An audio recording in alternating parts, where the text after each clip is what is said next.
your teams. Hell, it is Barner. It is Barner, and he's gone. The Beavers are the national champions. Brandon, a three-pointer out front. Hit it! Yes, he did! His take. Here's what I think. Matt Bagley. At least in my experience with bad hair, I think it can teach us about why Justin Herbert did what he did. As a kid, you go to the barber when your dad says, son, you need to go to the barber. My hair would get buzzed every couple of months. Finally, in college, on the advice of one of my cousins, just start over, point blank, and put some good product in it, and then grow your hair however you want. And I thought, wow, that's a really good idea. I'm 18, I got my whole life in front of me. Why not just see? And so winter break, my freshman year of college, I shaved my head bald. Talking local sports. The worst haircut I ever had came from an inspiration for change. I feel like Justin Herbert is pulling out of that same bag here. Southern Oregon Sports Talk with Matt Bagley. Presented by Medford BMW on 96.1 580 The Game. Last week, I had Ben Mackey on the show. Sports editor of the Grants Pass Daily Courier. He was hyping up their sports tab. It wasn't the only sports tab in the Valley. The Medford Mail Tribune did one too. A sports tab where they have news and predictions and preview pieces on every high school football team in Southern Oregon. And in that sports tab, I think it was in Thursday's Medford Mail Tribune or Friday's Medford Mail Tribune, Chris Henry wrote about North Medford football this year. They have a new coach, but they have a new quarterback too. And I want to start with that new quarterback on my mind, Southern Oregon Sports Talk. I want you to put yourselves in the shoes of the young man who got name dropped as the starting quarterback for North Medford in the Mail Tribune last week. Senior quarterback Mason Warren.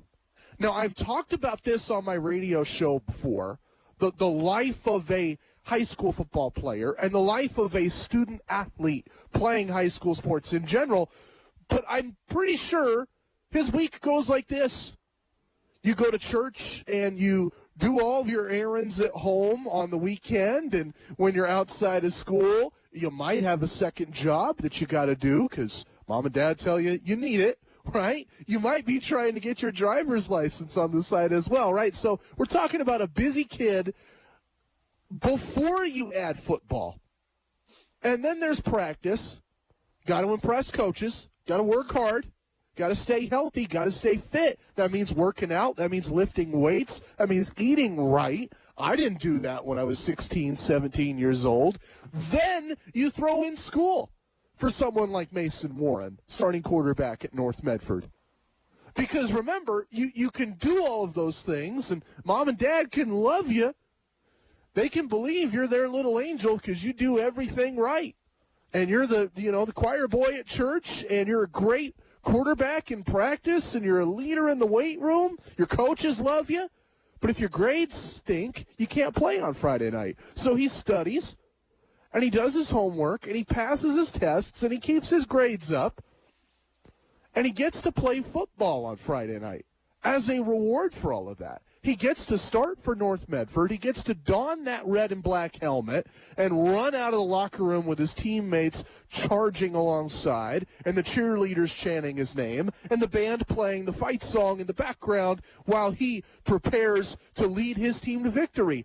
That is the reward for doing all of those things. And I think about the commitment required, not just on Friday night, not just on a football field, but the commitment required in every moment of the everyday life of a kid like Mason Warren at North Medford, or countless examples at South Medford, or at Crater, or at Eagle Point, or Roseburg, all across Southern Oregon, and how that commitment is tested by the world we live in fall of 2021.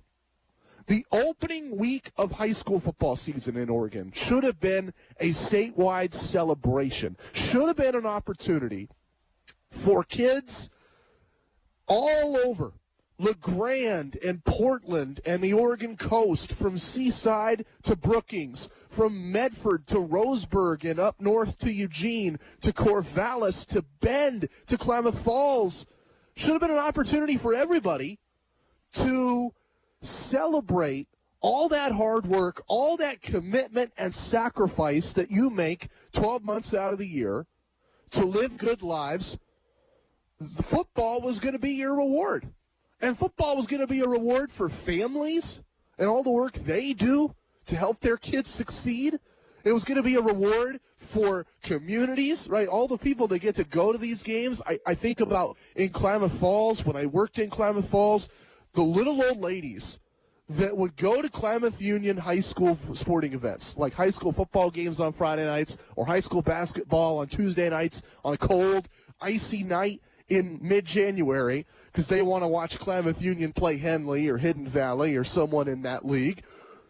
I think about people like that they haven't gone to the school for 50 years, but it's still a part of their lives. It's still like this driver that keeps them going on cold nights, on long nights. It's something that brings them joy in their lives. And it's something that is a reward for all of the toil that they deal with, right? Like, that was going to be the reality all across the state.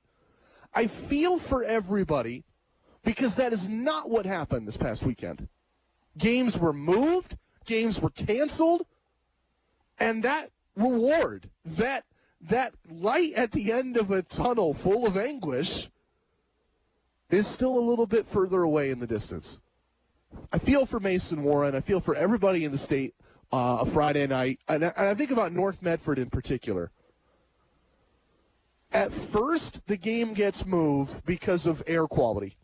And that's not new in the Rogue Valley. We've seen high school football games impacted in that way countless times in years past, especially in this stretch of September when the forests are still so dry and the weather is still so hot and you got a chance for winds. I think about, of course, the Labor Day fires that devastated so many parts of our state simultaneously, Santiam River Valley and the McKenzie River area near Eugene, and, of course, the horrible calamity that happened down where you might be listening in Southern Oregon last year around this time. If you've never taken the drive, I implore you, drive through Talent and Phoenix and see that with your own eyes. I used to live there in a neighborhood in Talent that is almost completely empty now, and it's eerie and really painful. But something that I think is really important for people to see how many lives were actually impacted over the past year. I say all of that because the forest fires is nothing new. We're used to that impacting high school football season. But then on top of it, North Medford reschedules their game. They say, we're going to play on the Oregon coast. We're going to play, or actually Crescent City, which is south of the Oregon state line in Cali. We're going to play in Crescent City. It's going to be clean, clear air quality. We'll get this game checked off. And their opponent in Crescent City had to cancel because they had a COVID outbreak. So, I mean, they're screwed either way. You can't play because of smoke, and you can't play because of COVID. I just feel for these kids, and I just implore you folks, let's all do the right thing here. I know not everybody wants to do it. I know not everybody thinks they need to do it. Think about these kids. Think about all the communities in Oregon that just wanted high school football on Friday night. And let's man up and let's do what we need to do. Okay. One reason for concern Saturday in Columbus.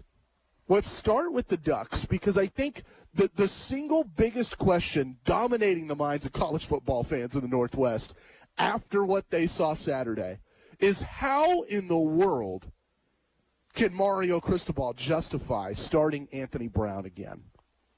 And I feel for him, because I'm an Anthony Brown defender. I came out and said through fall camp, Anthony Brown should be the starting quarterback of the Ducks. Anthony Brown had the most experience of any quarterback on the Ducks depth chart.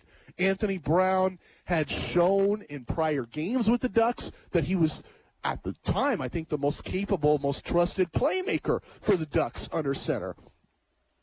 And if you're Mario Cristobal, you have to be thinking all of that was true. Maybe it could be true again. But I don't know how you come to that conclusion after you see Anthony Brown on Saturday. My takeaway from the Fresno State game that felt like a loss was that Anthony Brown looked lost.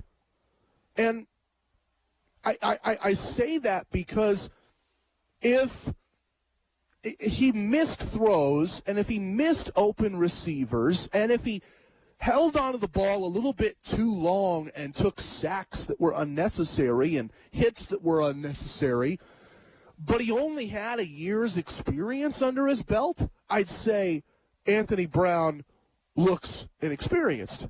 Anthony Brown looks young. Give him reps, give him more time, and Anthony Brown will prove you right. But we're talking about a 6-year senior. We're talking about a guy that had seasons under his belt at Boston College and now has seasons under his belt at Oregon. Played in the Fiesta Bowl last year for the Ducks. So it's not like this was his first collegiate start. It's not like this was his first experience with Joe Moorhead's offense at Oregon or how Mario Cristobal likes to game plan at Oregon. Anthony Brown should have not made the mistakes he made on Saturday. And I think you're left wondering just how lost he is in that Oregon offense. I would hate to be Mario Cristobal today. I say all of that because I don't think there's a right answer to the quarterback question. It's kind of like, you ever read about the trolley problem? Right? The trolley problem, it's this old philosophical debate whereupon you are a trolley conductor, and basically you have two options. The road is going to fork either to the left side or the right side. On the left side, you run over one person that's tied to the trolley tracks.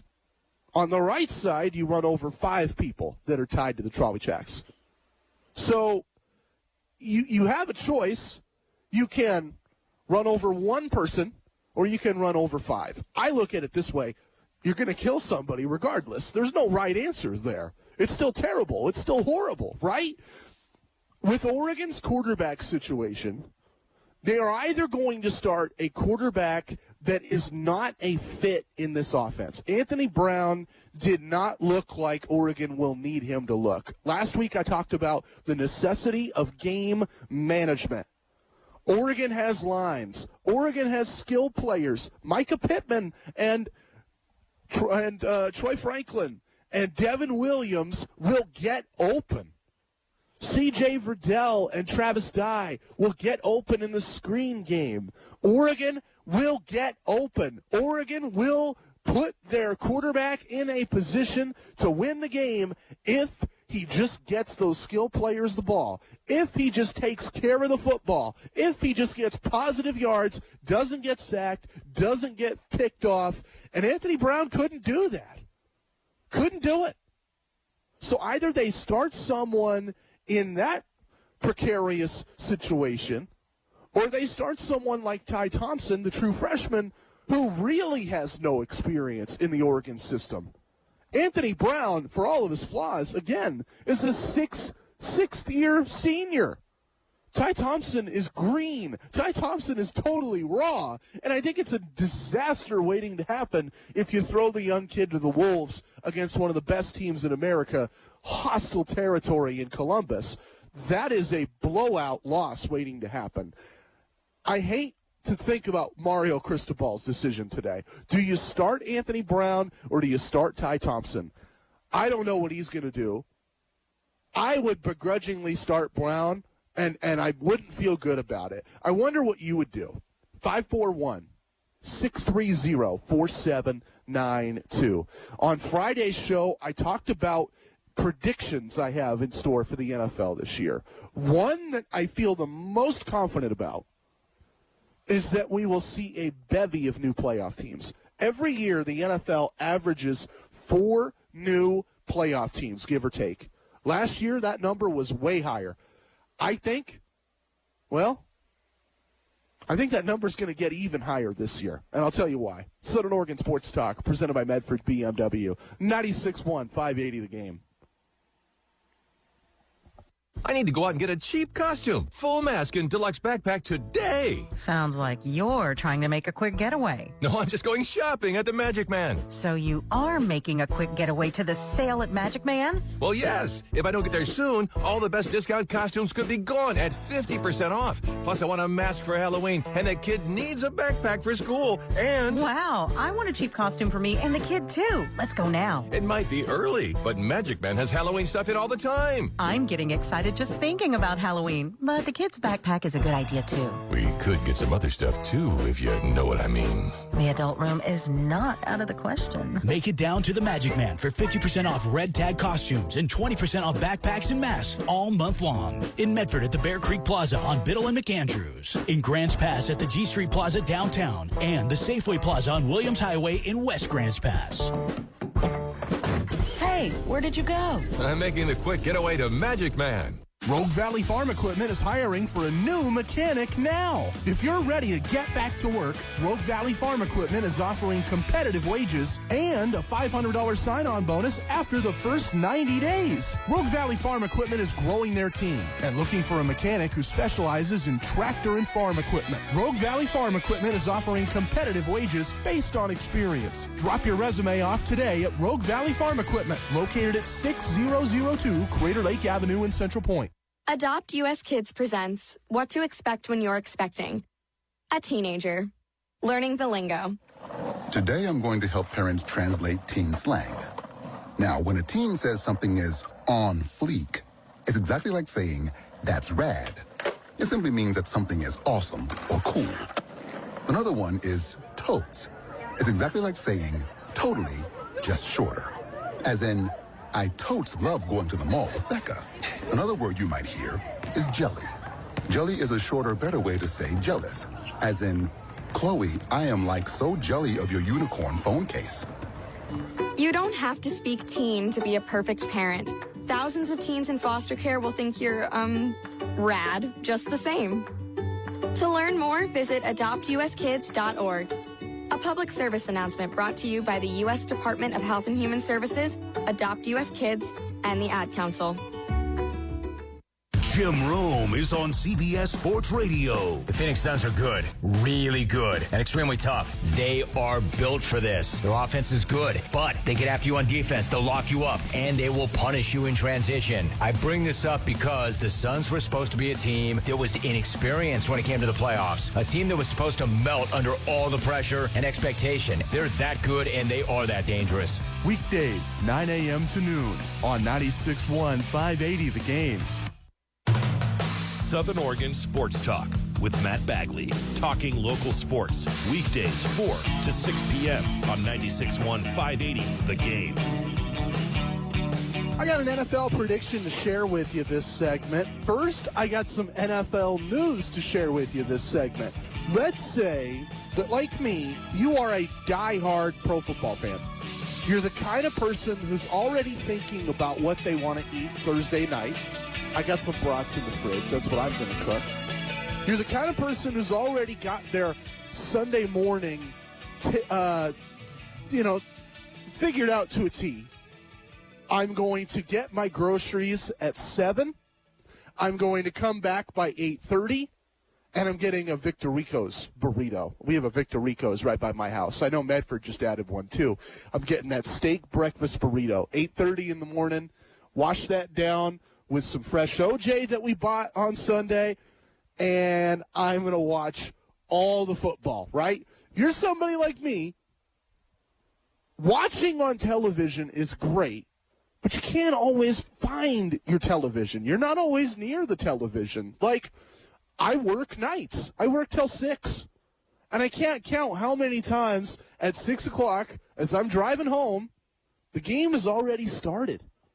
In that instance, I highly recommend you listen to us right here on the radio. 96.1 FM, 580 AM, The Game.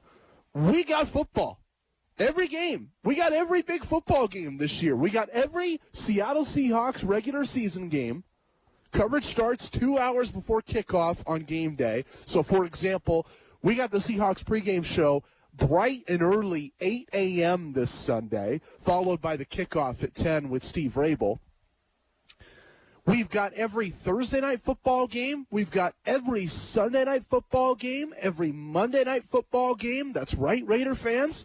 And then, of course, our sister station, KBOY, 95.7 FM, has every Niner regular season game this year. So, they're up bright and early, 10 a.m. with Greg Papa and the boys on the 49er kickoff. But right here on the game, every primetime game, Thursday, Monday night, Sunday night, and every Seahawks game. I think if you're somebody like me, you care about the NFL, I'm not asking you to listen to every game on the radio this year. But just know when you need it, when you need to tune into the radio, when you're not near a television, give us a listen. I think you'll like what you hear. 96.1, 580 The Game. Talking about the NFL, I think the safest prediction you can make is that the NFL will hit their 4-team average. And by that I mean they average 4 teams every year that are brand new playoff teams that did not make the playoffs the year before. Last year, that was real easy to hit that average. Cleveland, the Washington football team, Chicago, Tampa, the Super Bowl champs, they didn't make the playoffs the year before. The LA Rams, they didn't make the playoffs the year before. And then on the AFC side, it was just a whole bunch of returners, right? The Bills had gotten in, the Ravens had been in, the Chiefs had been in, but Indianapolis didn't. This year, I think we get something similar. I think we see a lot of new playoff teams this year. I said on Friday's show that the reason why I feel confident we're going to get a ton of new playoff teams is I can already rattle off 4 pretty confidently. You might not agree with the first pick, but Justin Herbert and the Chargers, good new coach, great new quarterback, offensive rookie of the year, and I think he earned that flying away. I would not be shocked if he gets love for the MVP or just outright wins it because he has the skill set. And I don't think tactically he's due for the sophomore slump. I just don't see that with Justin Herbert. I see a quarterback that, if anything, is going to take that step up with the speed of the game and having a training camp under his belt that he didn't really get last year, having all the starters reps that he never got leading up to the season because they wanted to be him to be a backup all year under Tyrod Taylor. I think Justin Herbert's going to have a breakout year and is going to completely smash every expectation that people have for him. So I really like the Chargers this year. Plus you factor in new coach who's good with defense, and he has 2 of the best defenders in the league. We all know what Joey Bosa is capable of when healthy. He is a game-wrecking pass rusher. We're talking about a Aaron Donald, Khalil Mack caliber rusher who can get multiple sacks and strip sacks in one game. You can win a game with a guy like that. And then there's someone like Derwin James, who I've said for years, if my Raiders could redo one draft and one pick in my lifetime, it's not the Jamarcus Russell draft, believe it or not. I wouldn't pick that one. Calvin Johnson was great, Hall of Fame caliber, but I think Calvin Johnson would have struggled in Oakland. It's not the Adrian Peterson draft, or it's not the Robert Gallery over Larry Fitzgerald draft. Again, those guys would have struggled. It was a death sentence for players in that era to go to Oakland. Your careers died. Your lives were over, essentially. Your football lives were over. Charles Woodson had to leave to get a ring in that era. So I get it. Like, even if they drafted great players, I think they would have ruined them. But fast forward 15 years, and the roster wasn't that barren, and the organization wasn't that death sentence, and the Raiders had a moment where they could have paired a defensive player of the year pass rusher, Khalil Mack, with a sublime defensive back in Derwin James from Florida State.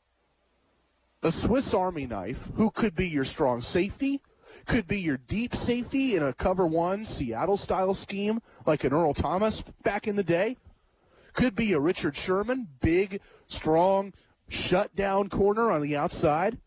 Could be your Bobby Wagner, middle linebacker, right? And I'm using a lot of Seahawks analogies, but, that defense likes to maximize the athleticism of its players, right? Bobby Wagner has the speed to go sideline to sideline, and the Seahawks let him do that at middle linebacker.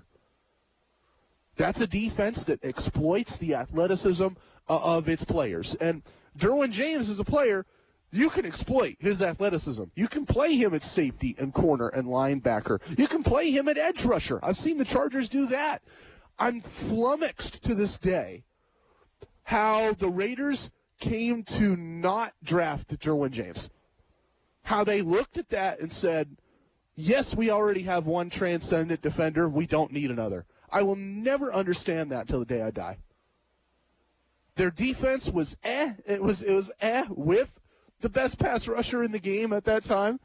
And they were like, yeah, we don't need to get it better at all. We don't need to make any improvement here. We'll pass up this one-of-a-kind, once-in-a-generation, transcendent defensive back. I'll never understand that till the day I die. So I look at what the Chargers have. I see a gold mine of talent. I see a team that you can stamp them right now as a playoff team. Then there are the two in the NFC West.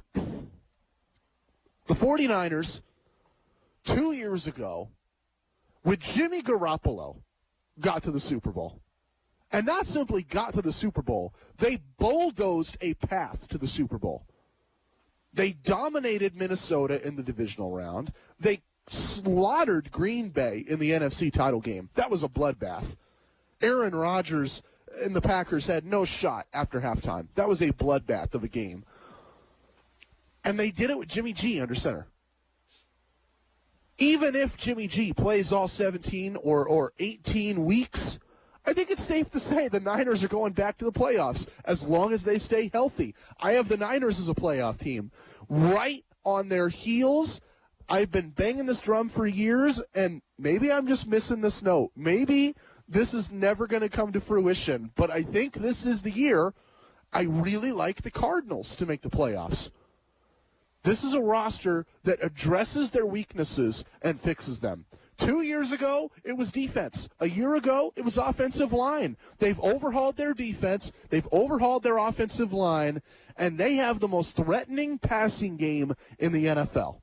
They have a quarterback who can sling it, make any throw from anywhere, scramble out of the pocket, make plays on fourth down, Hail Mary plays even.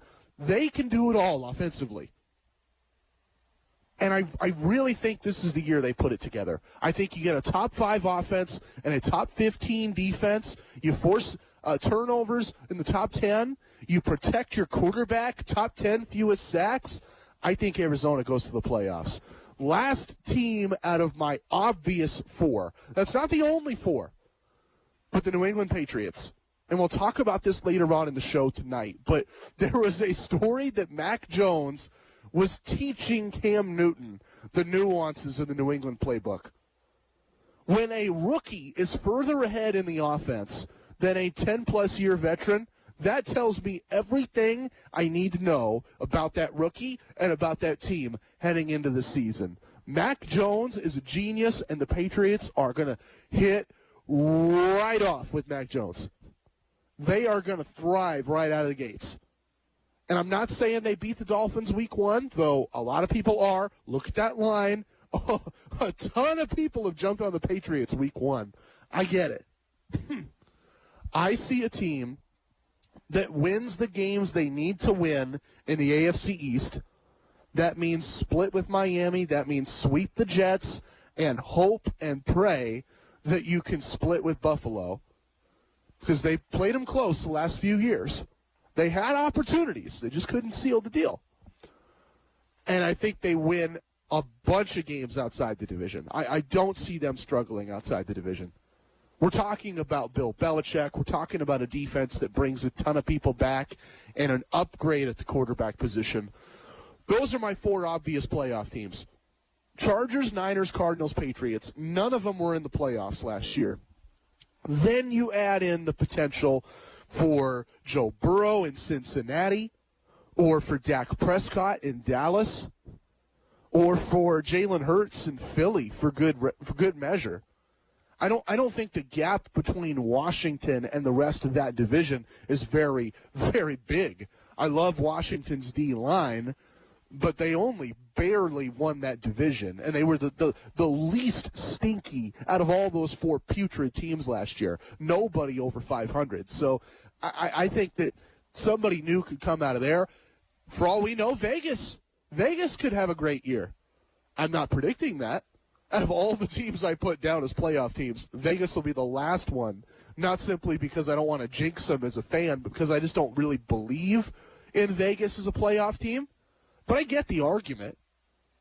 Derek Carr gets another year of experience under this coaching staff. He's always been good when you keep play callers and schemes and staffs together.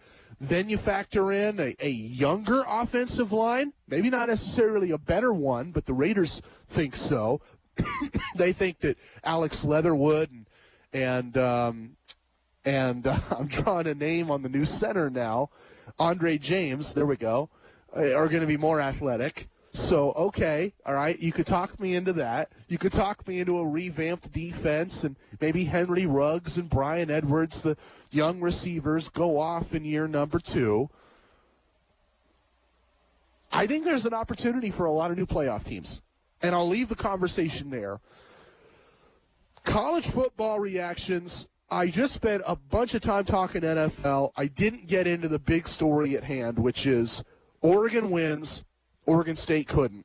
We'll react to those games. I want to share my thoughts on Oregon surviving Fresno State, moving ahead to that big, bad bully in Columbus. And then we'll talk about Oregon State, what went wrong, what went right, and what happens next for the Beavs. Plus, I told you 5 games that you should watch on Saturday. I watched all of them on Saturday, and I got thoughts on those too. So a bunch of college football headed your way next on Southern Oregon Sports Talk, presented by Medford BMW. 96.1, 580 The Game. I feel like my kids miss school. They love their teachers, raising their hands, getting the help they need, socializing. At first, I was nervous about my daughters going back to school. What I'm hoping for this year is for my kids' grades to go up again, for them to have friends, for us to feel safe with our kids being in school and them getting the education they need. Learn more at oregon.gov/readyschools. Well, you know, it's Orly's Stove and Spas we both recommend. Now I told you where, let us tell you why. You ought to stop and see our friend. Hey, it's Lamont here from Orly's. Now is the time to stop by to add warmth, savings, and value to your home with a Blaze King, the most efficient, longest-burning wood stove available. With a burn time of up to 40 hours, a Blaze King produces constant, thermostatically controlled heat for any size home. When you choose a Blaze King, you'll be saving big on your heating costs while burning less wood in one of the lowest emission stoves available. Beat the price increases and the weather now. Come into Orly's for a limited time and get a record-breaking 26% tax credit off qualifying wood or pellet stoves and installation. Orly's has the largest selection of qualifying units in Southern Oregon. And don't forget to ask us about our easy financing. Remember, Orly's is Southern Oregon's largest Cal Spas dealer at the corner of Delta Waters and Crater Lake Highway. I was in the hospital with my son for 18 months. When he got injured, I wasn't prepared, but I knew I had to be strong. When I was told about John's injury, I was in complete shock. I just remember rushing into his room and giving him a big hug and letting him know I was there. These veterans and families are just a few of the heroes we serve at Homes for Our Troops. For thousands of severely injured veterans, everyday life is filled with barriers. It was really the little things throughout the house. Counters that you can't roll up to. I had to drag my wheelchair down steps. I want to help, but he is so determined. At Homes for Our Troops, we build specially adapted custom homes with features like wheelchair access, roll-in showers, and automatic door openers that allow them to function independently and focus on their recovery and family. This house is freedom. with hope. It's a new beginning. This house has given me my family back. To learn more, visit hfotusa.org. Question. When you walk into the boardrooms of the most successful companies here in Oregon, who do you meet? Answer. Men and women who played high school sports. Education-based high school sports give us more than athletes we can root for. They give us leaders we can depend on. Question. So where will we find tomorrow's leaders? Answer. High school sports. This message presented by the Oregon School Activities Association and the Oregon Athletic Directors Association.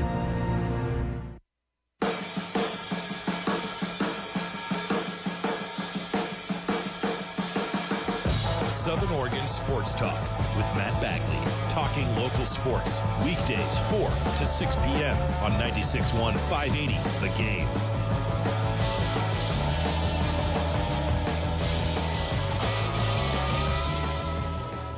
I can't believe I went 30 minutes on the show without giving you the full breakdown of my thoughts and feelings on that Duck and Beaver season opener. Let's start with the green and yellow. Anthony Brown just missed a bunch of throws. But if I want to circle back with you, I think this team is going to be okay long term. Do they win in Columbus on Saturday? I got a whole week to figure that out. Probably not. Just educated guess, knowing football, watching the game on Saturday, watching Ohio State on Thursday night right before that. Probably not a win for Oregon. Probably not even close for Oregon on Saturday. But I still see a Pac-12 champion because the offensive lines and defensive lines were completely dominant on Saturday. And it's not just Kayvon Thibodeau, who may not play Saturday, may not play for a while with that walking boot. But the Oregon lines punched holes all day long for C.J. Verdell and Travis Dye and Anthony Brown on that quarterback keeper touchdown in the fourth quarter. And the Oregon D-line shut the Fresno State running game down in its tracks. Fresno State came in, Ronnie Rivers, way hyped running game. And a lot of people across the country said, this is a great running back. This is a good test for Oregon. This is a good test for the Pac-12. And they shut that running game down. Fresno State basically gave up running the football. Now, they moved it, I think, effectively through the air because the Oregon secondary is still weak. We'll talk about that in a minute. But if you're Mario Cristobal, you're always going to prioritize your lines. He's an offensive lines coach, people. Offensive line coach at Bama, offensive line coach at Oregon before getting the job, offensive lineman back in the day at Miami, at the U. Mario Cristobal values the lines. And Oregon's lines are impeccable. I believe games are won on the lines. Games are won in the trenches. This Oregon team is going to be fine long term once they figure out the skill positions. We talked about Anthony Brown, so quarterback is the utmost priority in that skill position mess right now. But quarterback wasn't the only issue for Oregon on Saturday. Fresno State stopped running the football. Part of the reason why was the Oregon D-line stopped them in their tracks. But the other reason was the Oregon secondary kept giving up big plays. And this is where Mario Cristobal, I think, has to get better as a recruiter. I think one flaw with the Ducks over the last 4 years of the Cristobal era has been, they say iron sharpens iron. Coaches will use that expression, and I know I've heard Mario Cristobal say it before. Iron sharpens iron. The idea that competition brings out the best, and you have open competition for every spot every year, starting freshmen if they're good enough, or sophomores if they're good enough, and just if a senior loses the job, you throw your hands up in the air and say, well, maybe next time, go compete, go win the job back, right? Like that's been the mantra at Oregon for the entirety of the Cristobal era. And it's great in recruiting because young freshmen will come in and know they have a shot. Like Ty Thompson at quarterback got a legitimate shot to win the job. And case in point, he's now number 2 on the depth chart. And if Anthony Brown throws a pick in Columbus, I think Ty Thompson will get his first career action. But in the Oregon secondary, they've forced guys to go to the NFL. They've forced guys to transfer out of the program at times, and they've kind of ushered out the old guard, experienced veterans to bring in this wave of young freshmen and sophomores. And we love Mikhail Wright and what he's done at Oregon, and some of these names, Dante Manning, of course. I don't think they have the experience that Oregon lost, ushering out some of the corners that they phased out, some of the corners that had eligibility, that Mario Cristobal would push them aside and say, hey, we think you should go to the NFL, or hey, you don't have a job if you stay with us, right? We're going to give it to that freshman. I don't think that's right. And I think that Oregon almost, when you talk about iron sharpening iron, I think they almost over-sharpened things, and now they have to pay for it. That secondary is a work in progress. They have talent. They don't have experience, and I don't think they can learn it in a week. Ohio State coming up. As for Oregon State, the Beavers have questions too. But instead of their skill position guys, I'm concerned about their offensive line. We'll talk about Sam Noyer's performance and whether Chance Nolan should supplant him under center, but ultimately, I think that question comes down to what is the root problem at Oregon State? Is it quarterback? Do you blame Sam Noyer's inability to complete over 50% of his passes on Sam Noyer? Or do you blame it on Oregon State's offensive line? When I watched the Beaver game on Saturday, I saw a quarterback that was never comfortable. Think about, I want you to picture this for me. Think about a pitcher on a baseball mound. And he's going to throw 95 miles an hour, and he's got to throw inside of that tiny strike zone. And if he doesn't, it's ball 4, or it's a change-up inside, and bam, 3-run homer, and the game is completely swung, and everything depends upon this next pitch.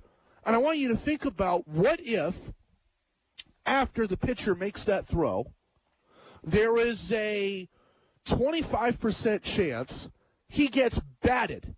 Like somebody charges out from the dugout and swings a bat at him from behind and just takes a real clean shot at him, like in the ribs or in the back, and he never sees it coming, and there's nothing he can do to stop it. Wham! Right? Let's say that happens if a pitcher takes a little bit too long to get rid of the baseball in his glove. If he just holds on a second late, like the pitch count is 30 seconds and he waits till 31, bam, somebody just whacks him with a bat. And there's nothing he can do to stop it. That's how I feel about Sam Noyer under center for Oregon State.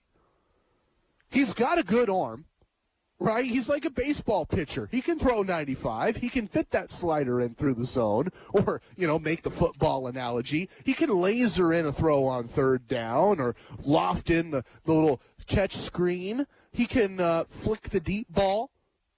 But if he's under pressure, if he's hit repeatedly in the game, like Purdue hit him, they put one hit, two quarterback hits officially on the stat sheet, one sack on the stat sheet, but I know what I saw with my own eyes. He was under pressure at least a dozen times on those 20-plus throws. If Sam Noyer gets hit, of course Sam Noyer is going to be flummoxed and get rid of the ball a little frenzied. Of course he's going to have something lacking in his accuracy because I think he was pressured all night long. And I don't know if you swap Sam Noyer for someone else, like a Chance Nolan or a Sam Vidlak under center, I don't know if Oregon State's root problem really gets solved. I think their offensive line failed to protect Sam Neuer, and their offensive line cost them that football game on Saturday. I want to hear from you. 541-630-4792. I'm concerned about Oregon's skill players. I love their lines. I think the opposite is true for Oregon State. Purdue ran down the Beavers' throat and pressured their quarterbacks all night long. But the skill guys, Trey Lowe, the Portland area kid, Jesuit High, I thought he looked great at tailback. How about B.J. Baylor breaking tackles? How about the tight ends? Luke Musgrave. Talk about the Oregon kids. Luke Musgrave got wide open on that 4th down play. If the Beavers hit him, that might be a different ball game too. So, there was a lot to like on Saturday. I'm not ready to say doom and gloom. I'm not ready to throw in the towel on either team. I think it's going to be a good year still.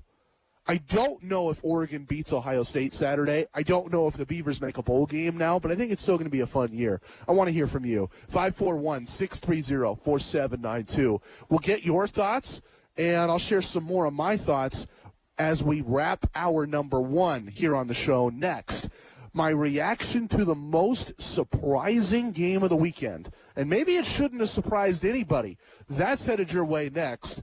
Plus, KJ Wright, Seahawks legend, moving on to a new uniform. And the Giants taking 2 out of 3 from L.A. What do I think about that and the balance of power in baseball right now? All headed your way next. Southern Oregon Sports Talk, presented by Medford BMW. 96.1, 580 The Game. Hello, Southern Oregon. Joe Tate here, General Manager of Medford BMW. You can feel it in the air. Fall is here. Whether you enjoy hiking or camping, seeing the leaves change colors, or watching your favorite football team, fall is the perfect time to make a change with what you drive. Is your family ready to grab the wheel of the ultimate driving machine with power and performance that only a BMW can offer? Or are you ready to take home a new-to-you car, truck, or SUV? We have you covered here at Medford BMW. We have the best pre-owned inventory with Toyotas, Hondas, Fords, and Chevys, just to name a few. Plus, when you purchase from Medford BMW, you get the world-class service that we're known for. So come on down and see us at our Driveway 5 off Drummond Drive location, or give us a call at 541-774-8450, or shop 24/7 at MedfordBMW.com. We're remarkably affordable pricing, world-class service, and absolutely unbeatable deals come together. Comfort is more than a feeling, it's a promise. That's why Lamb Heating and Air has partnered with York Air Conditioning as the only certified dealer in the Rogue Valley for commercial and residential spaces. York Air Conditioning has redefined home comfort with unparalleled efficiency, convenience, and reliability. If you're ready to enjoy the summer in comfort, call Lamb Heating and Air in Grants Pass at 541-476-6978 and Medford at 541-772-8260, or visit lamb-air.com. Lamb not only installs quality York AC systems, they offer a 24-hour AC emergency response and maintain and repair any type of cooling system so you can enjoy optimal comfort and confidence that you and your family are breathing clean air. If it's time for a new AC, repairs, or you have a cooling system emergency, Lamb Air and York Air Conditioning are here for you. Call Lamb Air in Grants Pass at 541-476-6978 and Medford at 541-772-8260. Pride in performance. As an organ donor, your story doesn't have to end. The good in you can live on. In fact, you could save up to 8 lives with your gifts.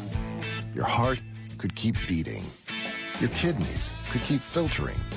And your intestines could keep on digesting for others. And that's not all. You can improve the lives of 50 more people as an eye and tissue donor, restoring sight and health. And you're not just helping out the person receiving the transplant. You're touching whole families with your life-saving gift. Register in minutes. Just go to organdonor.gov. You'll be happy you did. And just maybe, someone else will be happy too. Sign up today. Go to organdonor.gov. It saves lives. U.S. Department of Health and Human Services, Health Resources and Services Administration. Southern Oregon Sports Talk with Matt Bagley. Talking local sports. Weekdays 4 to 6 p.m. on 96.1 580 The Game. 541-630-4792, Southern Oregon Sports Talk. We are talking college football a lot tonight on the show. And I want to start with a reaction to what I think was the most surprising game of the weekend. And then we'll get into 5 games I thought you should watch last Saturday. I watched them. I loved them. And I was sort of surprised by what I saw from some teams. Anyway, I was really surprised by Washington. I never put this on my 5 games because I just couldn't fathom for the life of me how a top 25 program with a returning head coach, with a returning quarterback, would choke at home against an FCS opponent. And that's what Washington did. Their passing game was abysmal. Oregon fan, I know you weren't thrilled with Anthony Brown on Saturday, but if you watched Dylan Morris throw in Seattle Saturday night, Anthony Brown looked like the second coming of Joe Montana in comparison. Morris won out the starting job and looked like a backup the whole night. Missing throws, missing coverages, throwing to Montana defenders when he missed wide-open Huskies. The defensive scheme wasn't that bad. I thought Washington did a really good job pressing Montana with a man-to-man defense, made them fight for every yard, held them to only 13 points. But that offense looked like a team that barely played last year. And they did barely play last year. That offense looked like a team that is not ready for the rigors of the Pac-12 North. Stanford is going to have a good defense again, I hope. We'll talk about them. Cal, you expect Justin Wilcox to cook up another good scheme. Oregon, we know that Mario Cristobal's troops can bring pass rush all 3 downs. Washington's offense cannot crack their codes. Washington's offense might be the worst in the Pac-12 North, and that says a lot after a very up-and-down Saturday in the Pac-12. 5 games I thought you should watch. I shared these on Friday. Stanford and K-State, we'll start there.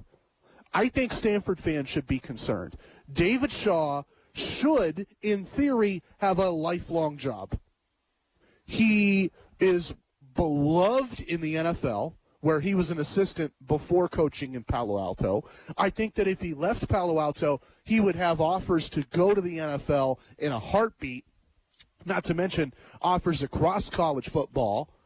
But it has to be asked, is David Shaw responsible for the decline of his program? Stanford have had like 20 graduate transfers leave Palo Alto in the last 3 years, and a lot of those players were starters, were impact players.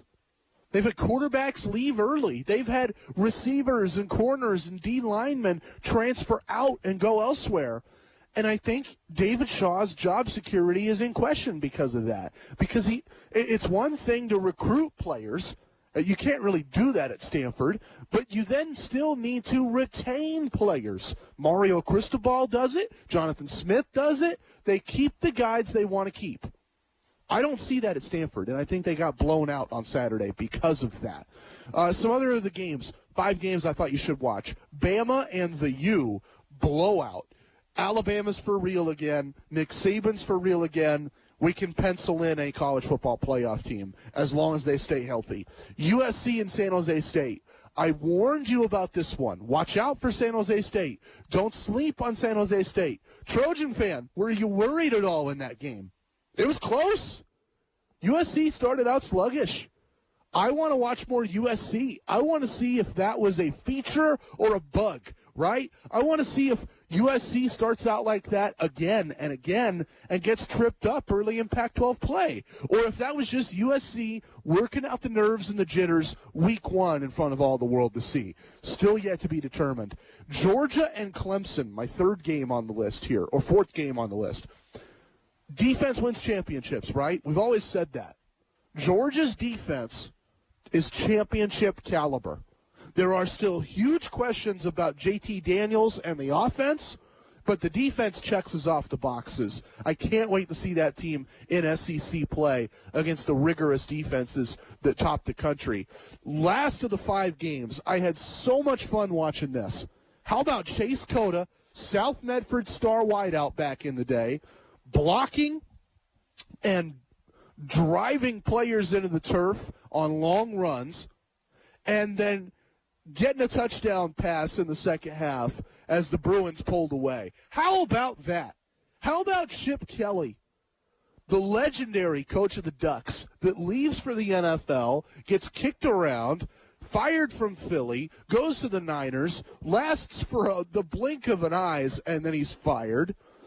And he takes a year off, winds up in Westwood, takes his lumps for the first few years, and then takes a beating to Ed Orgeron's LSU team. That was incredible on Saturday night. UCLA wasn't just fun, they were physical. They were tough. That's a football team's football team, blocking and tackling and hitting and winning. I can't wait to see what they do next. More next hour, right here, Southern Oregon Sports Talk.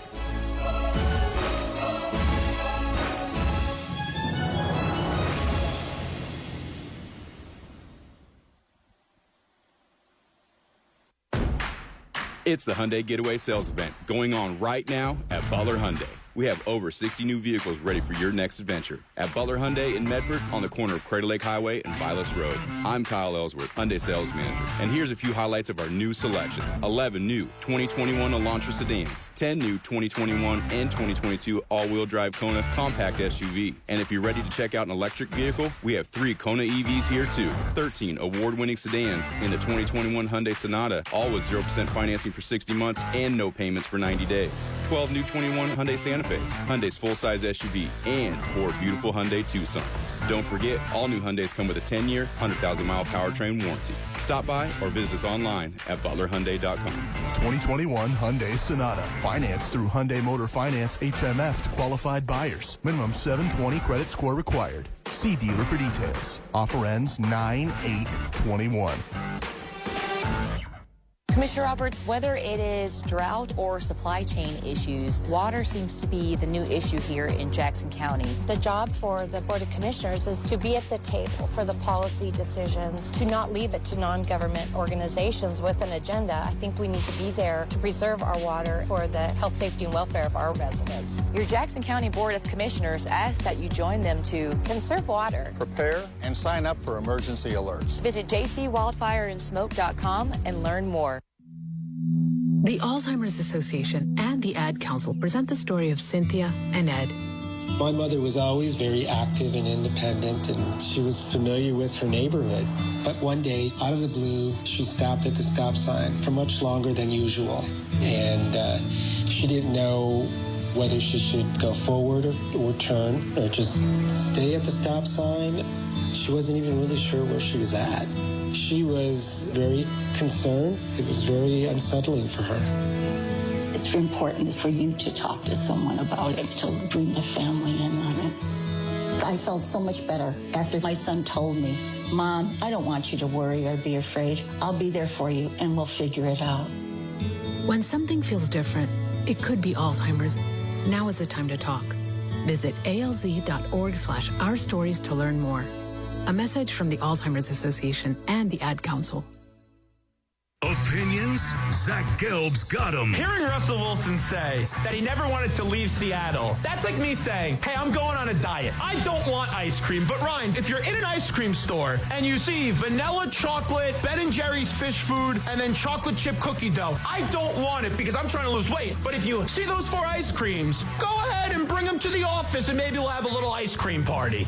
Weeknights at 6 on 96.1 580 The Game. Sometimes, when a problem needs our attention, we get a warning. Would you recognize a signal if your heart was sending you an alert? I'm Marcy, and I have atrial fibrillation. That means I'm at 5 times greater risk for stroke. Some people don't even know they have AFib until they have a stroke. Talk to your doctor about your risk for AFib and stroke. Treatment saves lives. Visit heart.org/AFib awareness. Brought to you by the American Heart Association. The JR Sport Brief is on CBS Sports Radio. I don't care if these players are out here cheating. I don't care if they look for a leg up. I expect it. With all of the money that's out there, all of the money that's potentially on the line, all of the money that they can go out and make, is it right for them to go out and cheat? No. Is it honorable? No. Do I fault any of them? No, I don't. It's something that I have accepted. Weeknights at 7 on 96.1 580 The Game. Can you feel it? This is your home for March Madness. Back it out now. Dorsey, left wing, open three. Rolls off the front of the rim, and it falls. KTMT 580 AM and K241CA 96.1 FM Ashland. Your teams. Hell! It is Barner. It is Barner, and he's gone. The Beavers are the national champions. Brandon, a three-pointer out front. Hit it! Yes, he did! His take. Here's what I think. Matt Bagley. I love covering high school football. And I remember one year in particular, I was covering a North Medford team that had a cheat code. They didn't have the best defense, didn't have the best passing game, but they were a competitive team. And it's because they had a cheat code, a human cheat code. They had a kid who was 6'6", 250 pounds, and fast. Cheat code. Talking local sports. I'm reminded of that young man after seeing what I saw from Seattle last night. With 20 seconds left, Russell Wilson just says, screw it. We got a guy that's bigger, faster, and better than everybody else. And he heaves a prayer for that guy. DK Metcalf is the Seahawks human cheat code. Southern Oregon Sports Talk with Matt Bagley. Presented by Medford BMW on 96.1 580 The Game. Starting the second hour, Southern Oregon Sports Talk presented by Medford BMW. Quick reminder, if you like football, I understand you want to sit on the couch and watch TV. I do it, and sometimes I wish I could do it. Like, we have one living room, we have one television in the living room, and my wife has a very hard limit on football. She'll watch some soccer with me. I can get her to watch a U.S. national team match or a Mexico national team match. I can get her to watch a lot of baseball, right? She's a huge Padres fan. We went to Padres games. And we have MLB.TV that she pays for. So, I know that I can get her to watch other sports. But football, she might watch a quarter, and then she's done. And if I put more than one game on the TV in a week, I'm going to get a cast iron skillet used like a weapon against me. So I got to watch myself. I end up getting banished to my studio a lot. My studio here on the other end of the house where I'm broadcasting from, because I have a monitor that I can use as a TV in here, and I've got internet access, and I've got speakers, and I can just sit in my computer chair and watch all the games. That's probably what I'm going to do on Sunday. But if my wife knocks on the door and says, hey, it's an emergency, we're out of toilet paper. Or, hey, it's an emergency and suddenly all of your beer has vanished. Or, hey, it's an emergency and I need you to go to Ace. Our fridge needs emergency repair. Everything's going to melt. I know that I can just turn the radio on. And I want you to know that you can do that too. I want you to know that if you need to get up, if you need to stop watching television on Thursday night or Sunday night, you can just turn the radio on, and we got your back. 96.1 580 The Game. We've got Thursday Night Football and the NFL season opener this Thursday at 4:30. We've got high school football on the radio Friday night. North Medford, hopefully, fingers crossed, beginning their season. I'm going to be there in Wilsonville as they kick off their year. Fun game. It's a neutral game in Wilsonville against West Lynn. So we'll talk about the why on that maybe a little bit later. And then Oregon State football on Saturday, Beavers and Hawaii Saturday night. And then, of course, Sunday, Seahawks bright and early, Seahawks pregame show at 8 a.m., kickoff at 10, Steve Rabel on the call. Around 1 or 2, my friend Jody Mack, the Mac Man, has you going with Eye on the NFL.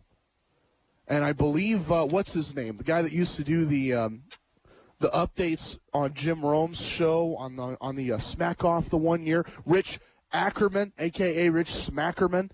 Smackerman is going to be also helping with Eye on the NFL Sunday afternoon. It's kind of like Red Zone for radio, so you're not going to miss a moment.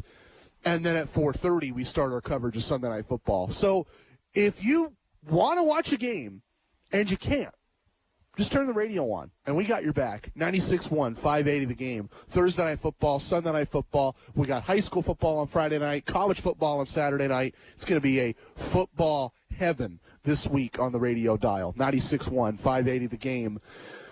Lots of audio to share, lots of thoughts to share as well. How about this? One reason for optimism Saturday in Columbus for the Oregon Ducks. It's not Anthony Brown. It's not Mario Cristobal. But it's Oregon's offensive line, which I have to admit I did not expect to look the way they did. I've loved the measurables of Mario Cristobal's linemen. He doesn't go small. He doesn't take a flyer on a 6'2", 270-pound guy. He always takes a chance on somebody 6'5" and 350, right? His offensive lines are ginormous. And that Oregon offensive line last season, big measurables, tons of hype, I don't think they delivered. They struggled at times to open up holes in the running game, and they struggled at times to protect Tyler Shuck and Anthony Brown on obvious passing downs. I loved the protection that I saw from Oregon on Saturday. That offensive line looks legit. That offensive line looks like they can go in Columbus and they can lead Oregon.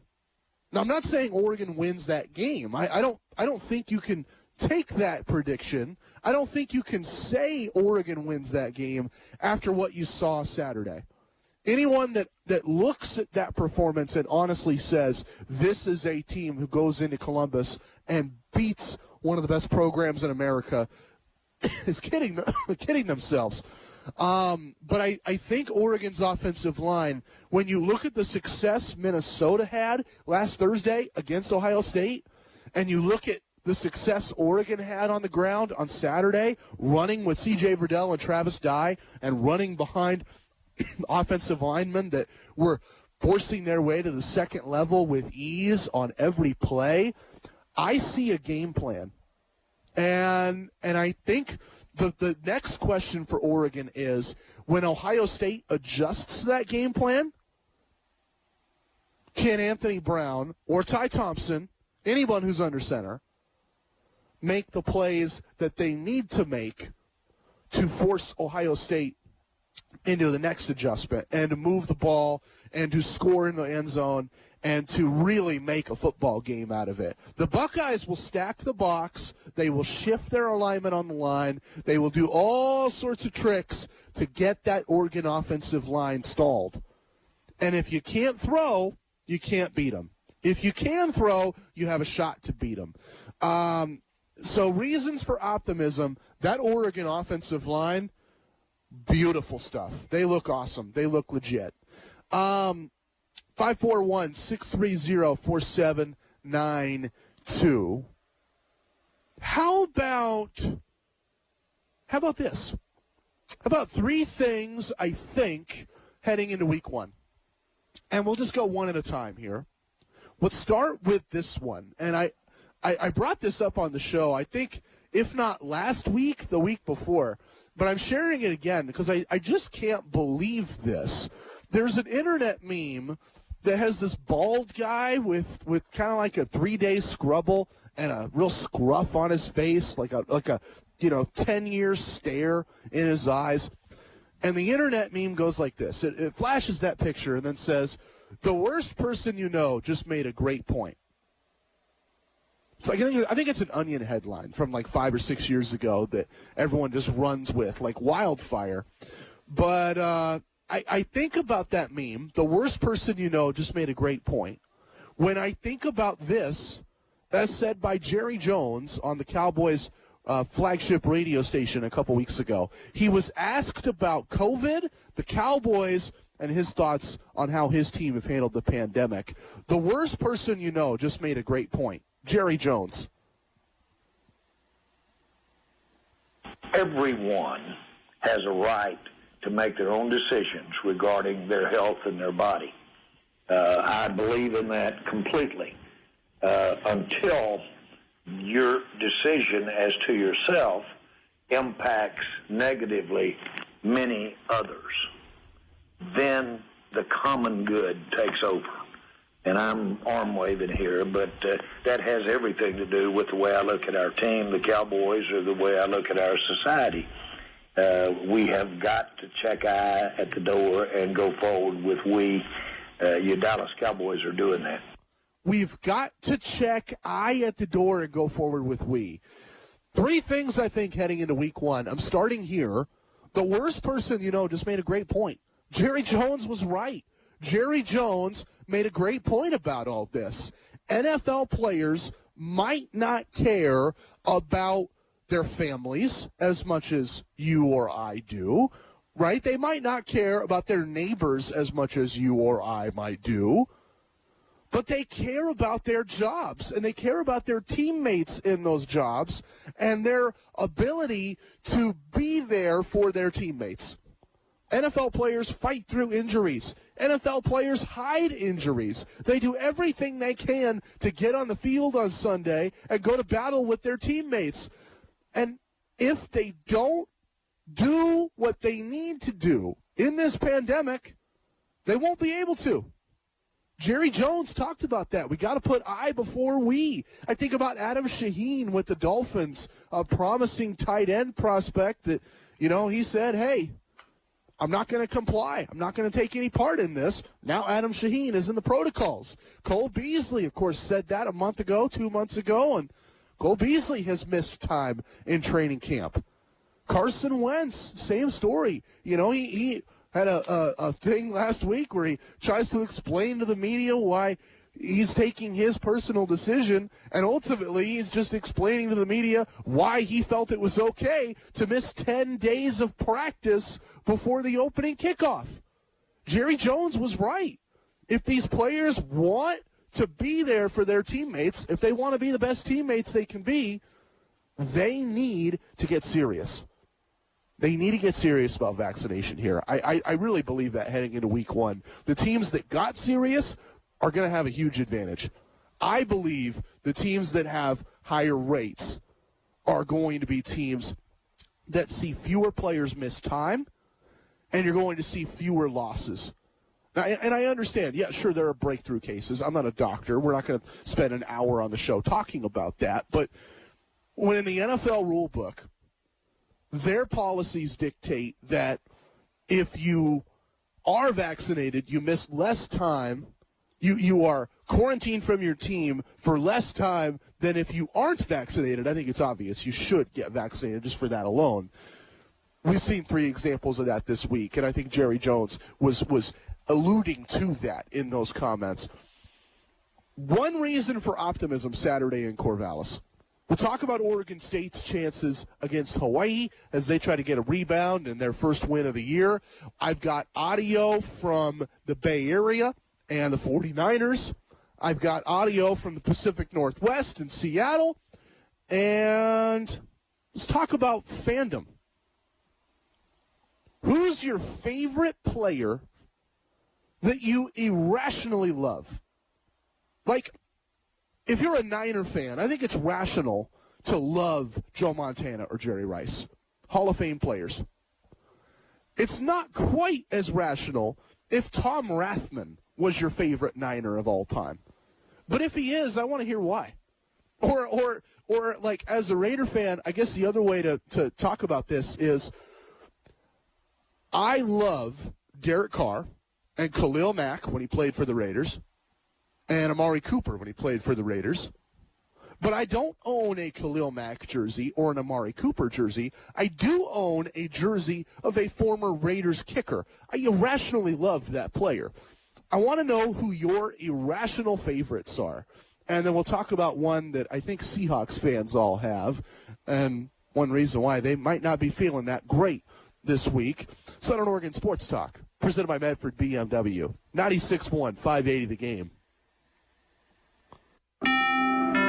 Jay Farner here, CEO of Rocket Companies. If you thought you missed your chance to refinance and save, think again. Mortgage rates have recently dropped, and Rocket Mortgage can help you save big when you call 8338-ROCKET today. For example, with a $250,000 30-year fixed-rate mortgage, you could get a new low rate under 3%. If your current rate is over 3.75%, you could lower your payment by over $100 a month, saving thousands in interest. But you've got to act now, because no one knows how long these low rates will last. So when you need a simple way to get big savings, Rocket can. Call us today at 8338-ROCKET or go to rocketmortgage.com. That's 8338-ROCKET or go to rocketmortgage.com. Rocket. Refinance offer assumes a rate of 2.99%, 3.21% APR, 70% loan-to-value ratio for the cost of 1.75 points. $4,375 due at closing. Monthly payment of $1,052.66. Taxes and insurance not included. Payment will be greater. Rates current as of 7/26/21. Conditions apply. Equal housing lender licensed in all 50 states and MLSConsumerAccess.org number 3030. Ranger Station, Ranger speaking. Hi. I'd like to report a bear hug. Okay. Well, before I left my campsite, I was putting out my fire, and out of nowhere, Smokey Bear showed up and hugged me? So you drowned the fire, you stirred it, drowned it again, and felt that it was cold? Uh-huh. Oh, yeah. He likes it when people correctly put out their campfires. He's pretty big on wildfire prevention. He's just letting you know you did good with a hug. He's a hugger. I just got a bear hug from Smokey Bear. Status update. All right, I'm going to let you go now. I've got a lot of Ranger stuff to do. There are many ways to start a fire, but one sure way to put it out. Learn how you can do your part at SmokeyBear.com. Only you can prevent wildfires. Sponsored by the U.S. Forest Service, Ad Council, and your state forester. We love our sports here in the Rogue Valley. And it's our responsibility to keep them great. And we need you to know your role. You can be a player. You can be a coach. You can be a spectator. Or an official. But you only get to be one. Know your role. Parents, release your kid to the game. It's my experience. Don't yell at the refs. They have a hard job. Know your role. Players, respect your opponents. Love to play, win or lose. Know your role. Jim Rome's got opinions. Yes, Joker came with a hard foul. Yes, it was a flagrant foul. But that punishment does not fit the crime. You do not throw the MVP of the league out of a playoff game because of that transgression. And I'm here to tell you, if it were LeBron or Steph or Giannis or KD, none of them are getting run for that foul. Weekdays, 9 a.m. to noon on 96.1, 580 The Game.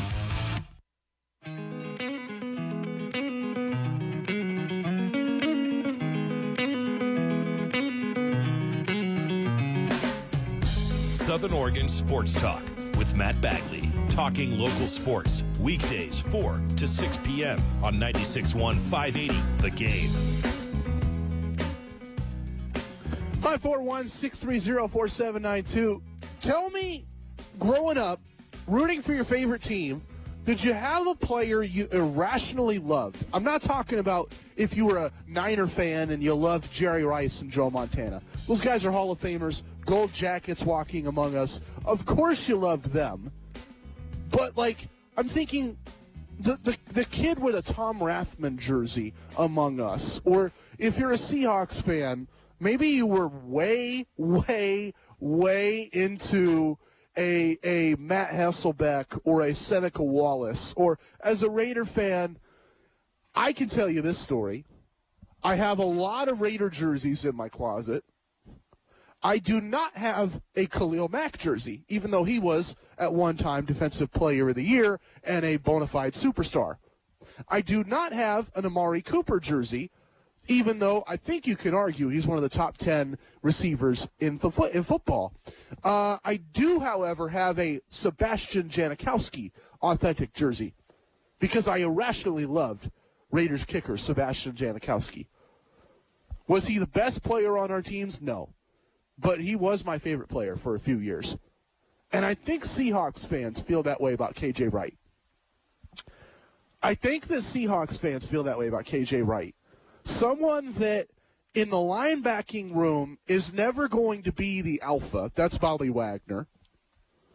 In the Seahawks defense has never really been the focal point. That was always the secondary with Richard Sherman and Earl Thomas.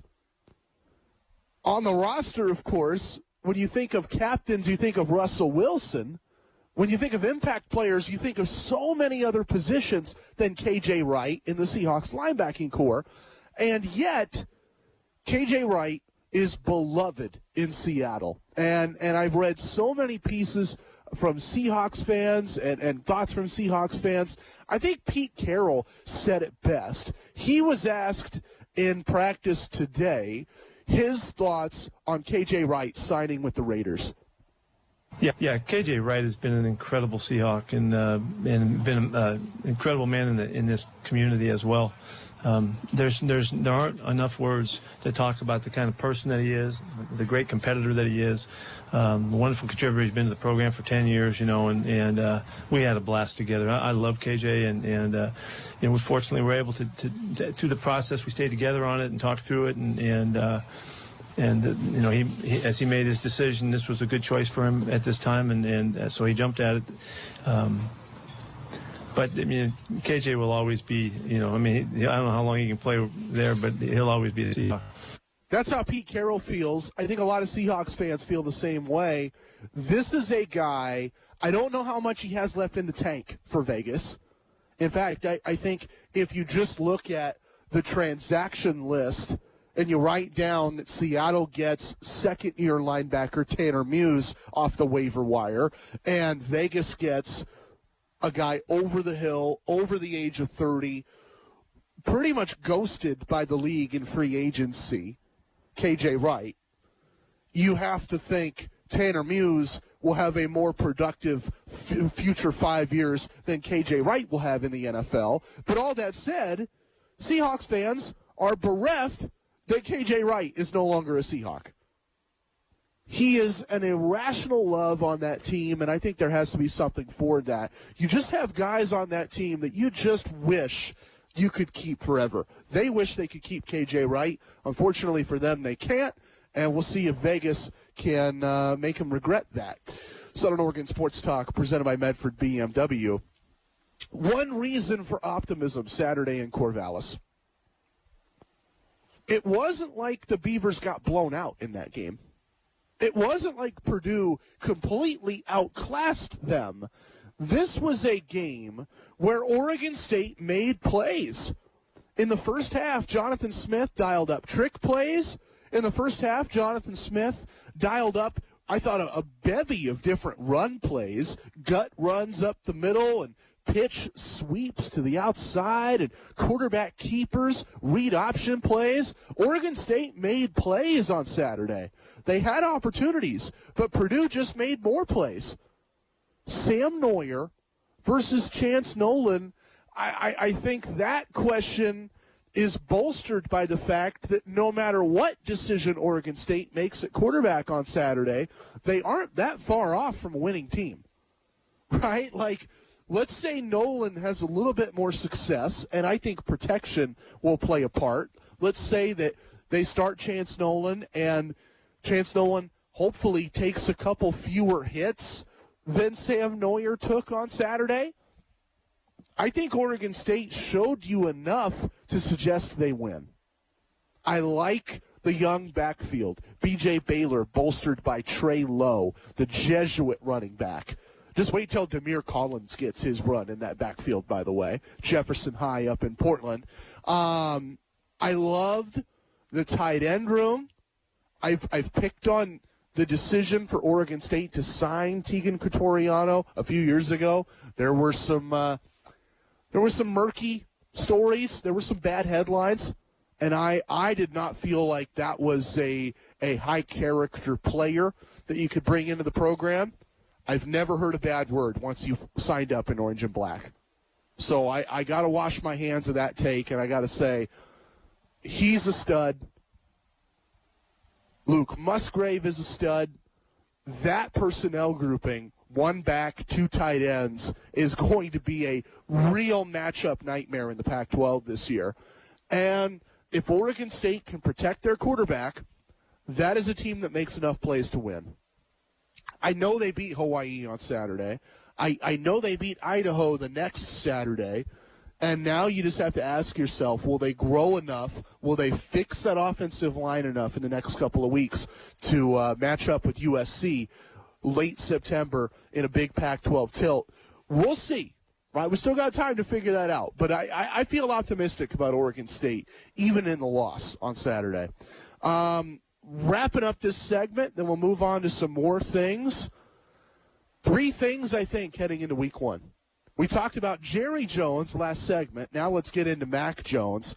3 things, I think. Mac Jones is the favorite for Rookie of the Year now. Rob Ninkovich, former Patriot, had this to say about Mac Jones in Patriots camp and why Mac Jones got the job. This will surprise some people. I got some inside sources now, and I won't say names, but from what Mr. ESPN, from what I gained, inside sources in the actual building, from everything that I understand now, Mac was basically helping Cam learn the playbook. So imagine that. That doesn't happen in the NFL. Mac Jones, a rookie, thrust into the spotlight, teaching a playbook, not simply to a veteran, but a veteran who had a year's experience under his belt in that system. If we take that comment at face value, if we trust in Rob Ninkovich, who is a former Patriot, who is connected to the Belichick empire in Foxborough, I'm sure he had a source tell him that truthfully, then Mac Jones is not your average rookie quarterback. This is not on par with Tua Tagovailoa last year in Miami, who admitted he didn't know all the plays in the playbook. That Miami would call up a play on 2nd and 7 or 3rd and 10, and Tua would draw blank, didn't know what to do. Right? It's not the equivalent of Justin Herbert coming into L.A. last year, and yes, he won Rookie of the Year, but I saw plays where Herbert was supposed to hand off to his left, and he reached the ball out on his right. Or I saw plays where Herbert was supposed to throw deep on the last read only, and he's going deep on the first read. And sometimes he'd bail himself out, make an incredible throw, but he didn't have a full understanding of that Charger offense either. Generally, rookies don't have an understanding of what to do under center. And if Mac Jones does, then he is smarter than your average rookie quarterback. And I think paired with one of the best offensive coordinators in America, Josh McDaniels, paired with an offensive line that has been retooled, a receiving room that has been upgraded, and a coach that we know is going to have the defense balling out. They return a ton of guys from COVID. They're going to force turnovers. That means short fields, field position for Mac Jones, a lot of touchdown opportunities. I think out of all the Rookie of the Year candidates, Mac Jones is at the front of the line right now. 541-630-4792 if you want to chime in there. But I think he's the runaway. We'll get to one more thing, I think, heading into week 1 in the next segment. This coach is on the hot seat. Plus, I want to talk Pac-12. Was it a good weekend or a bad weekend? Because I could see both sides. I wonder what side you saw. And then we'll talk about local sports and my hope and prayer for the week as I look at the AQI forecast and grimace. Southern Oregon Sports Talk, presented by Medford BMW. Plus, we might sprinkle in some baseball. I got some standings talk for you. And KJ Wright getting signed by Vegas. Southern Oregon Sports Talk, presented by Medford BMW. 96.1, 580 The Game. Jay Farner here, CEO of Rocket Companies. If you thought you missed your chance to refinance and save, think again. Mortgage rates have recently dropped, and Rocket Mortgage can help you save big when you call 8338-ROCKET today. For example, with a $250,000 30-year fixed-rate mortgage, you could get a new low rate under 3%. If your current rate is over 3.75%, you could lower your payment by over $100 a month, saving thousands in interest. But you've got to act now, because no one knows how long these low rates will last. So when you need a simple way to get big savings, Rocket can. Call us today at 8338-ROCKET or go to rocketmortgage.com. That's 8338-ROCKET or go to rocketmortgage.com. Rocket. Refinance offer assumes a rate of 2.99%, 3.21% APR, 70% loan-to-value ratio for the cost of 1.75 points. $4,375 due at closing. Monthly payment of $1,052.66. Taxes and insurance not included. Payment will be greater. Rates current as of 7/26/21. Conditions apply. Equal housing lender licensed in all 50 states. NMLSconsumeraccess.org number 3030. The COVID-19 vaccine is effective at preventing severe illness, hospitalization, and death. Vaccines were tested in real life, in scientific studies with tens of thousands of people worldwide. Get it to protect yourself, your family, and your community. Get it and end the pandemic and get back to the activities and people we love. Jackson County, let's get going. Visit jacksoncounty.org/getvaccinated. Brought to you by Jackson County Public Health. Listen, my life changed because someone was there to get me to use drugs.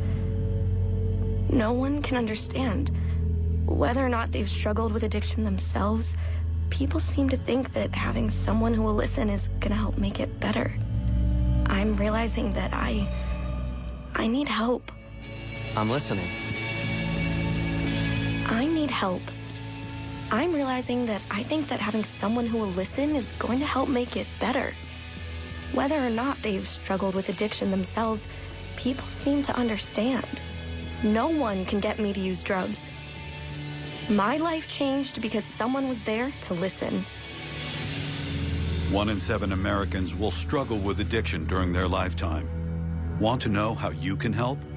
Go to heretolisten.com for tips and tools to help turn addiction around. A public service announcement brought to you by the Ad Council. You're not wired to have a response to this sound. You're neutral to it, and you can hear it repeatedly without feeling anything. But when we introduce a new stimulus, Save the Food, we've achieved pulling a natural or inborn response from you. Save the Food, because 40% of all food in the US never gets eaten. Save the Food. Cook it, store it, share it. Just don't waste it. For tips and recipes, visit SaveTheFood.com. Brought to you by NRDC and the Ad Council. Southern Oregon Sports Talk with Matt Bagley. Talking local sports. Weekdays 4 to 6 p.m. on 96.1 580 The Game. Three things I think heading into week one. Let's start here. Mike McCarthy is on the hot seat in Dallas. I am a firm believer that second chances can work in the NFL. I've seen countless examples of great players who didn't start their careers well, but get a second chance elsewhere. Or great coaches that maybe didn't win as much in the first go-round, but they get another opportunity elsewhere. Right? Like, my favorite example of this is Rich Gannon. Quarterback for my Raiders back in the day, bounced around the league, never had that opportunity, and then gets it in Oakland with John Gruden. And, of course, it helps throw into a Hall of Famer, Tim Brown, and another Hall of Famer, Jerry Rice. But Rich Gannon won an MVP award and was one of the best quarterbacks in the game at the end of his career, right? I think the same can be true for coaches. We've seen, like Bill Belichick. Bill Belichick in Cleveland gets to a playoff game or two, but he never reached the Super Bowl. Bill Belichick in New England builds a dynasty. So I wasn't one to mock the Cowboys when they hired Mike McCarthy. I said on this radio show, sure, he's got a rough reputation. Sure, I don't think he's ever gotten over that choke job when the Packers were up a bunch in the final minutes of the NFC title game and slipped it away to the boys in blue and green. But I thought Mike McCarthy could grow. And I think the problem in Dallas is that at least through year one, we have no evidence that Mike McCarthy has grown. That team struggled with all the simple things last year, even before Dak got injured, even before they lost Zeke for weeks at a time. That team just struggled at the basics of football. They committed too many penalties. They didn't protect the quarterback. They never got stops on defense. And I think all of that rests with Mike McCarthy. He didn't learn from his time in Green Bay. He leaned way too much on the star quarterback to bail him out when things went wrong. And when Dak wasn't there, nobody was there to bail Mike McCarthy out. So I think heading into week one and heading into the season overall, Mike McCarthy is on the hot seat. I don't expect them to win week one, though, of course, it's the NFL. Any given Sunday, or in this case, Thursday, you have to take the favorite, Tampa Bay. You have to take the Super Bowl champs coming off that emotional win. They got Tom Brady. They got the great coach, the great defense. But if Dallas can keep it close, that's a win in my book, right? And it's not a win on the record book, but if they can keep it close, I'll be impressed. Because I really think that this team could implode in Big D. 541-630-4792. Let's get to some more questions here. I want to know how you see the world. Are you a glass half full or glass half empty type person? I would love to say that I'm glass half full. And I think if you listen to me on the radio, like especially if I'm doing play-by-play, you might think, wow, Matt Bagley, real optimistic guy. The truth is I'm not. I'm one of the most cynical people you may ever meet. I'm always glass half empty. I'm always got my head in the dumps thinking about how terrible things are. It's just kind of how I am and who I've been my whole life. I can't hide it. I can't fake it. I can't really change that. I just see the world that way. And that said, when I look at the Pac-12 schedule over the weekend, who they played and how they did, I see a terrible weekend. Sure, Oregon and USC hold on, but Oregon State had a marquee game, nationally televised, they lose. Stanford, same story. Playing a Power 5 conference on national television, they got drilled. And then there's Washington, who I think were relegated to Pac-12 Network. Like, I would love to know the reasoning behind Oregon and Washington and USC, the three big draws in the conference on paper, all ending up on Pac-12 Network on Saturday morning. But Washington on Pac-12 Network hosts Montana in a gimme game. I think they paid Montana $600,000 plus to show up and play, and Montana beat them. They beat a ranked Washington team in Seattle. That's an all-time bad upset. I read somewhere Washington hadn't lost to Montana in over 100 years. All-time bad upset. And those are the headlines in the Pac-12 this weekend. So my takeaway is it was a terrible weekend for the Pac-12. If you're George Kliavkoff and you're trying to talk to television networks and convince them to buy into compelling college football on the West Coast, I don't know how you get out of this weekend unscathed. Top 25 Washington loses. Stanford struggles. Oregon State loses. Oregon and USC barely hold on. Sure, you got UCLA notching a top 25 upset, but this was a horrible weekend for the Pac-12. Maybe you see it differently. There's some good. UCLA, Oregon holds on. There's some bad, and I think a lot of bad. Let me know what you think. 541-630-4792. Haven't talked any baseball on the show tonight, so I'll break that hex now. Giants took 2 out of 3 from L.A., and they've held on to the NL West lead as a result. Trust in this team.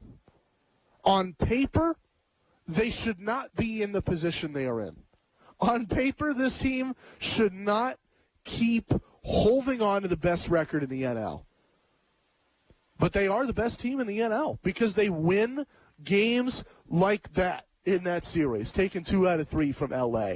This Giants team, I know that there's no math that defends this, but I would love to just see their performance with runners in scoring position late in games versus other teams and see if they really are the best in baseball, because they feel like it. They feel like a team that when they need runs in big moments, late in games, they make it happen.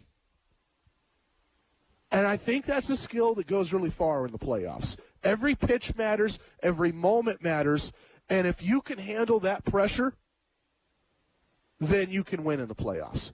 So I'm really excited to see what they do as September turns into the postseason in the fall.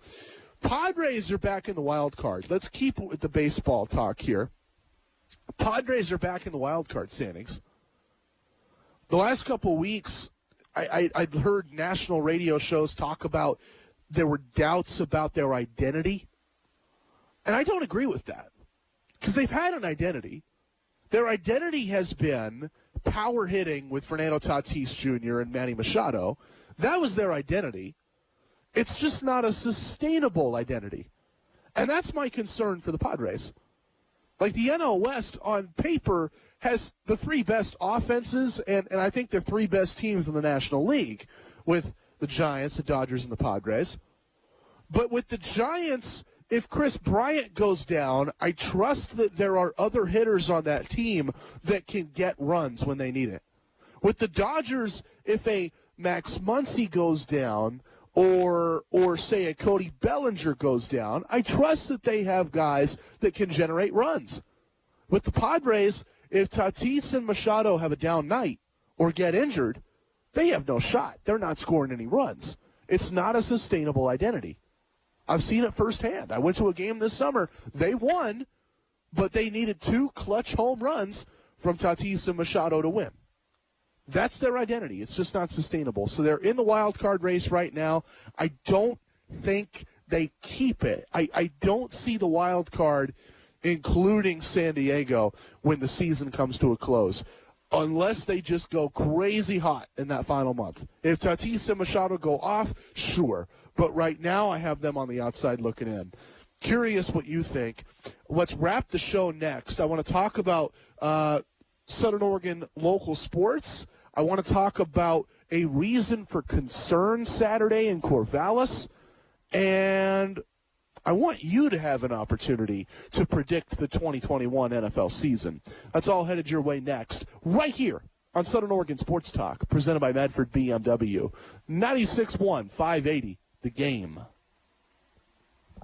I need to go out and get a cheap costume, full mask, and deluxe backpack today. Sounds like you're trying to make a quick getaway. No, I'm just going shopping at the Magic Man. So you are making a quick getaway to the sale at Magic Man? Well, yes. If I don't get there soon, all the best discount costumes could be gone at 50% off. Plus, I want a mask for Halloween, and the kid needs a backpack for school, and... Wow, I want a cheap costume for me and the kid, too. Let's go now. It might be early, but Magic Man has Halloween stuff in all the time. I'm getting excited just thinking about Halloween, but the kid's backpack is a good idea, too. We could get some other stuff, too, if you know what I mean. The adult room is not out of the question. Make it down to the Magic Man for 50% off red tag costumes and 20% off backpacks and masks all month long. In Medford at the Bear Creek Plaza on Biddle and McAndrews. In Grants Pass at the G Street Plaza downtown. And the Safeway Plaza on Williams Highway in West Grants Pass.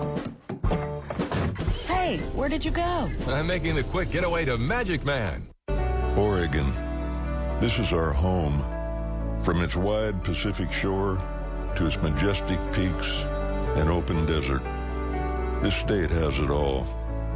But one careless spark could take all of this away. Whether you're at home, at play, or on the job, the power and responsibility of wildfire is in your hands. Please, keep Oregon green. Most of my family, they never graduated high school or even let alone go to college, so I'm trying to break that barrier. My daughter Brooklyn was also a motivation for me to go back to school. Every day after work, went straight to school, studied hard, and it paid off. At age 26, Kareem finished his high school diploma.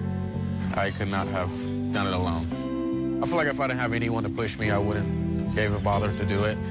I got one milestone down the drain, and now I got to work on the next. I see the future is really bright for me. I feel like it doesn't matter the age, as long as you go back and get it done. The high school diploma is just added to the confidence, and now I feel unstoppable. No one gets a diploma alone. You have more support than you realize. If you're thinking of finishing your high school diploma, you have help. Find free adult education classes near you at finishyourdiploma.org. That's finishyourdiploma.org. Brought to you by the Dollar General Literacy Foundation and the Ad Council. Zach Gelb is on CBS Sports Radio. Justin Fields is the future of your franchise. Justin Fields has to be given a fair opportunity. And it's an absolute disgrace if Matt Nagy and Ryan Pace, whoever's making the decisions, tell us there's no competition and it's Andy Dalton no matter what. What's the gain from that whenever this podcast was taped to declare that Andy Dalton is your starting quarterback? Give Justin Fields a shot. Weeknights at 6 on 96.1 580 The Game.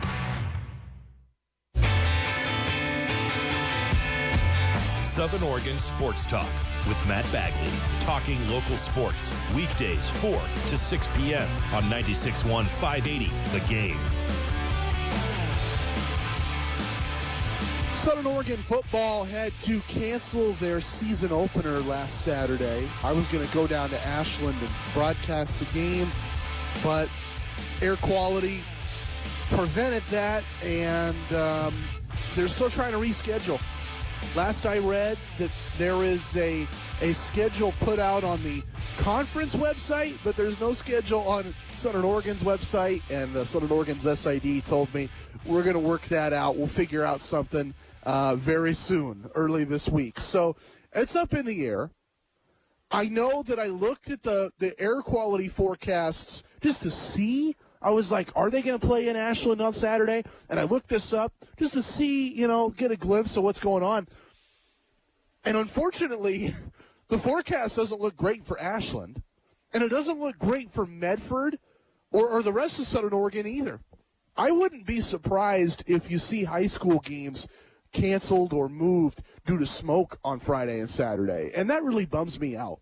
I talked about this at the very start of the show tonight. I want you to put yourselves in the shoes of one of these student athletes, right? You've got Matt Struck at Southern Oregon, who will be getting his first start at quarterback for Southern Oregon. Or I think about at the high school level, a Mason Warren at North Medford, senior quarterback, keeps his grades up, works hard, does everything the coaches ask of him, and he wants to have his first career high school football start at the varsity level. Was a backup last year. Has played all over the depth chart for North Medford. Linebacker and catching some passes and playing corner.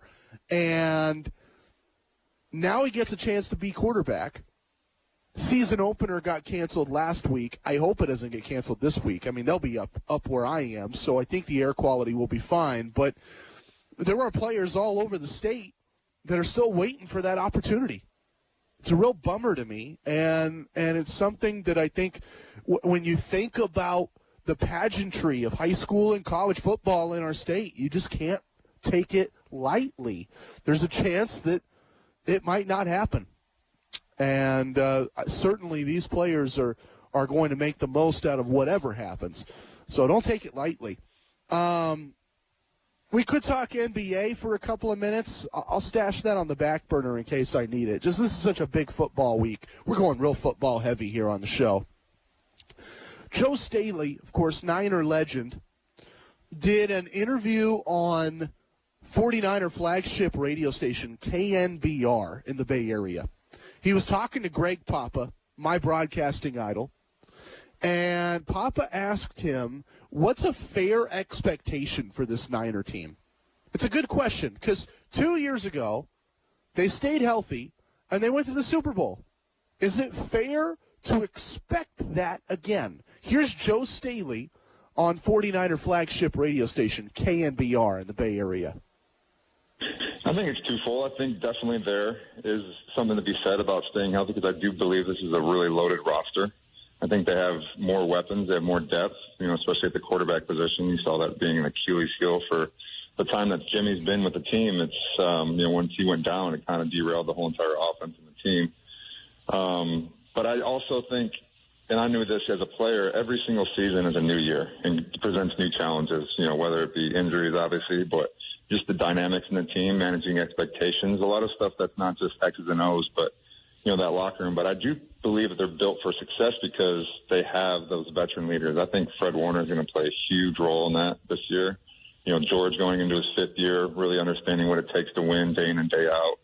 I think Jimmy being motivated with Trey, pushing him in the back, is going to be huge for him because I think he's going to really respond well to that. And then, guys like Raheem and the offensive line and, that back end, Jimmy Ward going into his 8th year, and just guys that really understand what it takes to practice day in and day out. I think they're really going to be set up for success. So the argument from Joe Staley goes like this. The Niners have quarterback depth instead of a quarterback answer, like a lot of fans want to believe. And the Niners have experience up and down the roster. Guys like George Kittle and Jimmy Ward and Fred Warner that no matter what are going to rally the troops and help their team win games because they have experience in big games and they know what it takes to win those games. I think that's a good argument. I've said before, the quarterback position is not the be-all, end-all in football.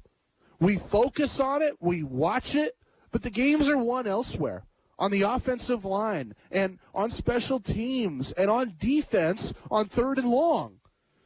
When you have experience on the rest of your roster, you lessen the burden on your quarterback.